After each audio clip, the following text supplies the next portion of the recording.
జల్సా release అయింది కదా. Release అయినప్పుడు అల్లు అర్జున్ ఫ్యాన్స్, అదే Pawan Kalyan fans Allu Arjun mask Jagan mask వేసుకొని కొంచెం నెగిటివ్గా పోర్ట్రేట్ చేశారు. మీరేమనుకుంటున్నారన్న? అన్న, ఏపీలో అంటేనే కుల రాజకీయాలన్న. కుల రాజకీయాలు చూడాలని చెప్పేసి మహానేతలు కొంతమంది దొంగలు ఎంతో పోరాటం చేస్తున్నారు. నలిగిపోయినా ఎంత చేసినా కానీ జనసేన పార్టీ నాయకుల్ని కానీ అభిమానులు, పవన్ కళ్యాణ్ అభిమానుల్ని కానీ ఓకేనా రెచ్చగొట్టే విధానం అనేది లేదు. టీడీపీ వాళ్ళు ఎట్లా కంట్రోల్లో ఉండారో జన సైనికులు, పవన్ కళ్యాణ్ అభిమానులు అంత కంట్రోల్లో ఉండారు. కాబట్టి ఇట్లాంటి పనికిమాలిన ఎదవలు ఎన్ని పెట్టినా కానీ కామెంట్ రూపంలో ఇచ్చేసి ఓర్పుతో ఉంటున్నారు.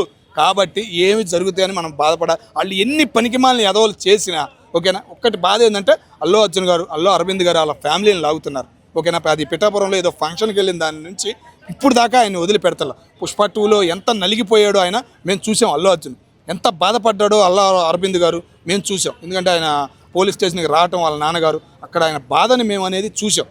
ఈయనేంది ఎంతో మంచి అయినా ఈయనేంది ఎట్లా బాధపడుతున్నాడు అన్న ఫీలింగ్ మాకు కలిగింది. కాబట్టి ఇంటని ముసుగు మ్యానులు, ముఖ్యంగా సైకో బ్యాచ్ అదే నా మాస్క్ మ్యాన్లు సైకో బ్యాచ్ అంటారు. వాళ్ళని తెలుసో తెలీదు, ఇట్లాంటి సైకోలకే పేర్లు వచ్చాయి. అట్లాంటి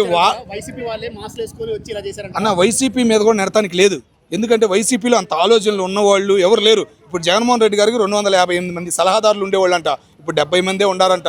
సలహాదారులను కూడా తీసేశారని చెప్పేసి రీసెంట్గా సమాచారం వచ్చింది. కాబట్టి జగన్మోహన్ రెడ్డి గారి మీద కూడా వేయడానికి, వైసీపీ పార్టీ మీద వేయడానికి కూడా లేదు ఓకేనా. కొంతమంది ఉంటారు పనికి మాలిన వాళ్ళు, ఏమి దొరకని వాళ్ళు, ఏదో ఒకటి చెయ్యాలనుకునే వాళ్ళు, నీచుళ్ళు, కులాల మధ్య చిచ్చు పెట్టే పనికి మాలిన ఎదవలు ఉంటారు చూసావా.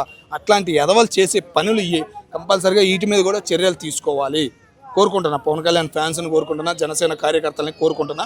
వదిలిపెట్టకూడదు. ముఖ్యంగా అల్లు అర్జున్, అల్లు అరవింద్ గారు కూడా స్పందించాలి. ఇట్లాంటి ఎదవలు చేసే పనుల వల్లే మీ సినిమాలకి, మీ ఫ్యూచర్కి దెబ్బ పడుతుంది. రైట్.